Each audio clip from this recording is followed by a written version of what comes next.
పినాంగ్ style fish కర్రీకి కావలసిన పదార్థాలు: చిన్న చేపలు 250 గ్రాములు, బెండకాయ ముక్కలు 1 కప్పు, వంకాయ ముక్కలు 1 కప్పు, నానబెట్టిన ఎండుమిరపకాయలు 3, కరివేపాకు కొద్దిగా, ఉల్లిపాయ ముక్కలు అరకప్పు, అల్లం చిన్న ముక్క, వెల్లుల్లి రెబ్బలు కొన్ని, చింతపండు గుజ్జు 1/4 కప్పు, కొబ్బరి పాలు 1 కప్పు, పసుపు అర స్పూను, గరం మసాలా 1 స్పూను, ఉప్పు రుచికి తగినంత, కొత్తిమీర కొద్దిగా.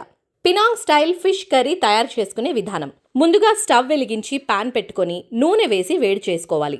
నూనె వేడయ్యేలోపు ఒక మిక్సీ జార్ తీసుకొని అందులో ఎండుమిరపకాయలు, వెల్లుల్లి రెబ్బలు, అల్లం, ఉల్లిపాయ ముక్కలు వేసి మెత్తగా పేస్ట్లా చేసుకొని పక్కన పెట్టుకోవాలి. ఇప్పుడు వేడైన నూనెలో వంకాయ ముక్కలు, బెండకాయ ముక్కలు వేసి మంచిగా వేయించుకొని ప్లేట్లోకి తీసి పక్కన పెట్టుకోవాలి. అదే ప్యాన్లో ముందుగా గ్రైండ్ చేసుకున్న పేస్ట్ వేసి పచ్చి వాసన పోయేంత వరకు వేయించుకొని అందులో రుచికి సరిపడా ఉప్పు, పసుపు, గరం మసాలా పొడి, చింతపండు గుజ్జు వేసి మంచిగా మిక్స్ చేసుకొని చిన్న చేపలను కూడా వేసి జాగ్రత్తగా కలుపుకోవాలి.